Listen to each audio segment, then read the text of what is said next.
Hello everyone, it's really wonderful to be here to be part of this really important community session, and what an incredible lineup that we've got.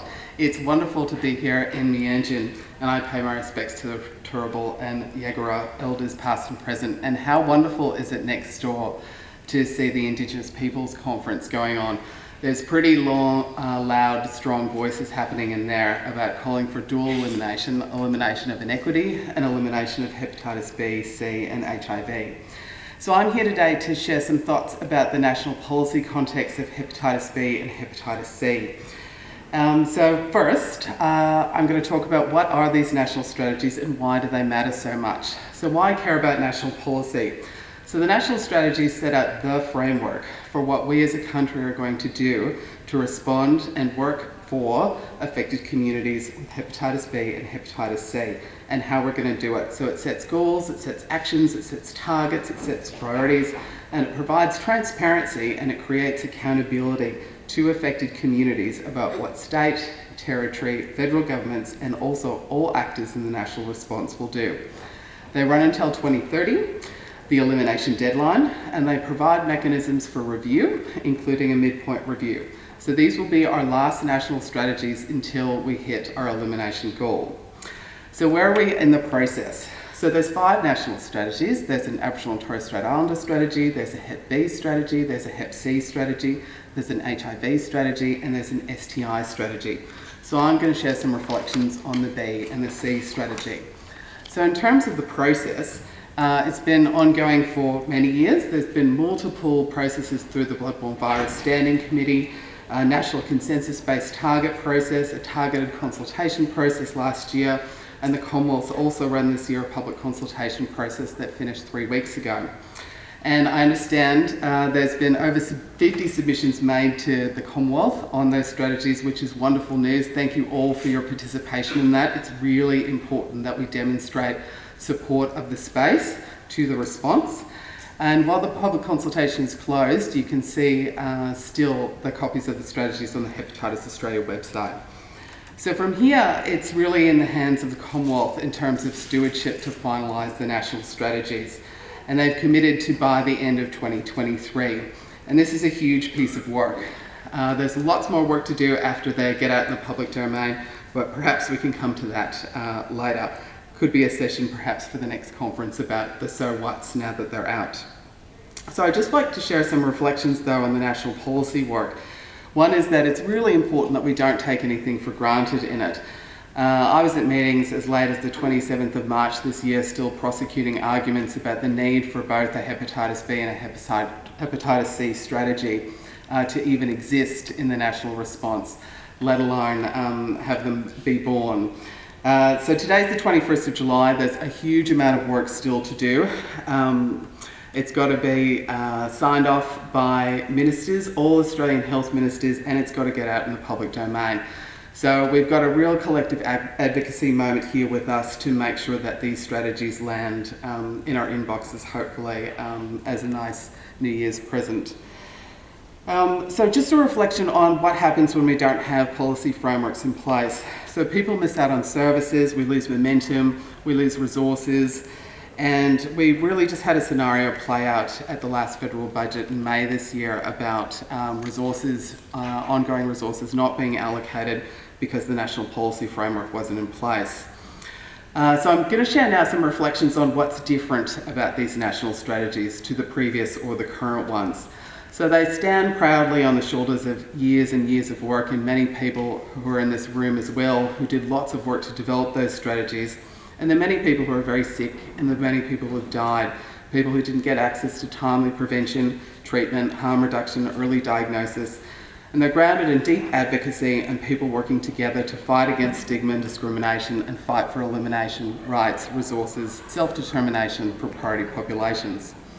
So the strategies are premised on leave no one behind. So these words sound nice, and they are. And there's a legitimate question of how do you put such a lofty statement into something meaningful for communities. And so there's been some progress in these strategies about doing that, and that's through the targets. So fundamentally what's changed is there's been an equity threshold that's been applied to the targets. And so what that means is that when we look at the targets and they say 80% of people, we don't think of the whole, we think of the priority populations. So if we take, for example, Aboriginal and Torres Strait Islander people, and we imagine what would have looked like before if we were trying to get to 80%, who would likely miss out? Well, now, going forward, it needs to be 80% of Aboriginal and Torres Strait Islander people, 80% of people who inject drugs, 80% of sex workers, 80% of every priority population that's listed. So that's a huge shift. But what that means is we're going to have to do stuff differently, and we're going to have to allocate resources differently as well. And perhaps at another conference, we can look at doing that. Another difference is about person-centred and quality of life. So again, this sounds obvious. Weren't we already doing that? Isn't that standard practice? Well, actually in communicable disease and health protection land, that response is actually its norm. So often these spaces are about containing diseases, getting infections as low as possible, and then leaving the rest of the response to other aspects of systems. But these strategies look to reshape the response and put the who first, put the people first. Who are they? Where are they? What do they need? And to work beyond the business as usual to try and get more meaningful outcomes. And so they also require us to think about quality of life in a broad sense, and a quality of life that's assessed by people affected by hepatitis B and hepatitis C. So also what it does is it looks to extend accountabilities for other outcomes. So there's 4 goals in the national strategies, and the third and the fourth one relate to broader issues about stigma, discrimination, legal, human rights issues, personal and social impact of viral hepatitis. And in the current strategies, the accountabilities to those are a bit weak. And the new ones, actually, we've got targets in it, we've got actions specifically to do those. Because every time you hear a community person speak, they speak about structural issues. It's not just about testing and treatment. We hear about racism, we hear about colonisation, we hear about stigma, discrimination, criminalisation, and poverty. So the structural determinants of health are also stronger in these strategies. Hep B and Hep C are structurally determined. I know we can say this for lots of health conditions, but it's a very straight line when it comes to hepatitis. If a baby is born and doesn't get the birth dose, Hep B birth dose, it's a systems failure. If a person gets hepatitis in prison because harm reduction isn't in place, it's a systems failure. So the new national strategies mean that it's not okay anymore for the viral hepatitis response to not address the social and structural determinants of health, and that we need to get behind communities and look at addressing them.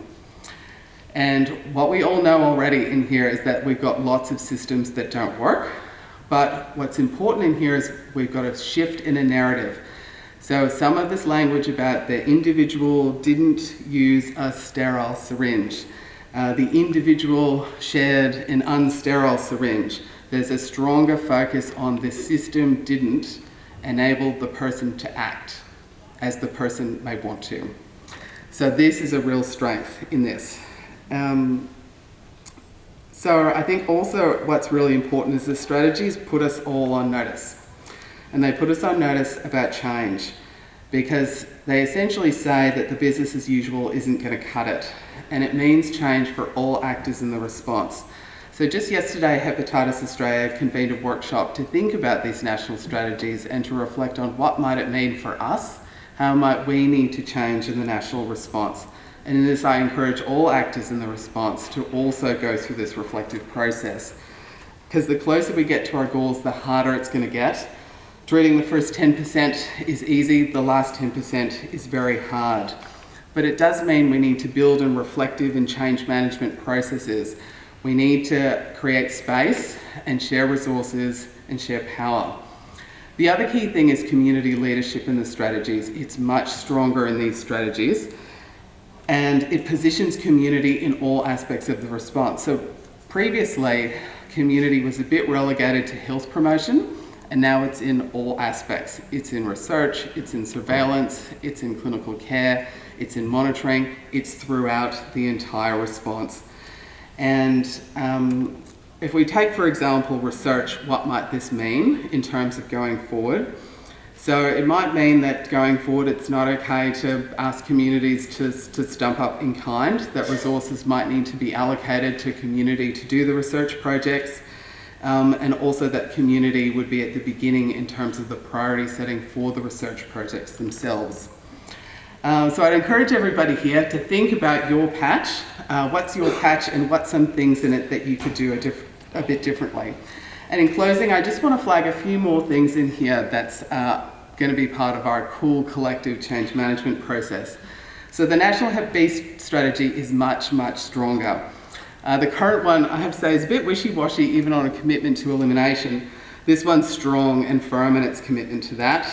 It commits to every Australian knowing their Hep B status, including rolling out a universal offer of testing with informed consent.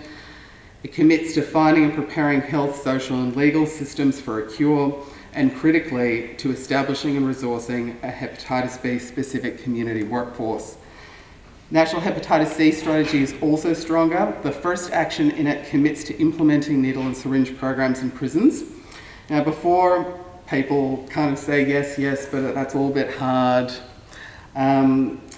we just have to find a way to do it. So we just need to stop saying it's too hard, because that's a self-fulfilling prophecy. And I would say this was something that was discussed at the International Harm Reduction Conference, of reflections of when was the last time that actually someone tried to get up an NSP in prison, and where we got to and was about 10 years ago, and only one. So I'd be interested to see if there's any new proposals going forward on that. There's also self-testing in there. That technology is in the pipeline, and that'll be a game changer for community leadership. NSP in prison and hepatitis C self-testing, building on the HIV response, are important because they give communities agency. They place in the hands of people means of prevention and treatment.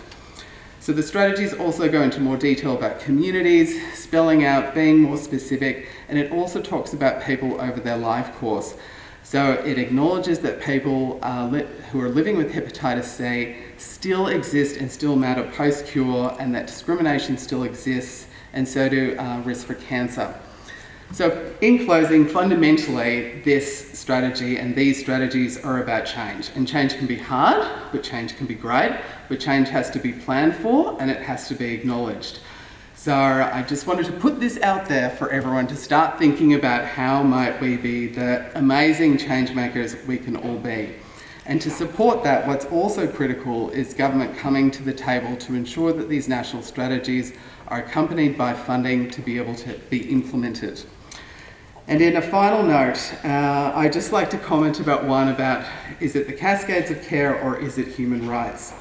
So these strategies make spaces for this response to work around for and with people, consider them in their context and across their lifespan. But they also shift power dynamics of the response, rightly positioning and framing the role of community as leaders and experts, driving prioritisation and the agenda to the road to elimination. Now, I can imagine there's some murmuring and concerns about straying away from the work of testing, diagnosis and treatment, that we might be distracting ourselves with these other matters. But I put to everyone, and I know there'll be a fantastic session tomorrow to be able to think about this more deeply, that this binary is not going to get us there. It's going to keep us exactly in the place that we are now. And that we need to have conversations and think about where we are, where we want to go. And if we want to go somewhere we've never been, we're going to have to do it another way. Thank you.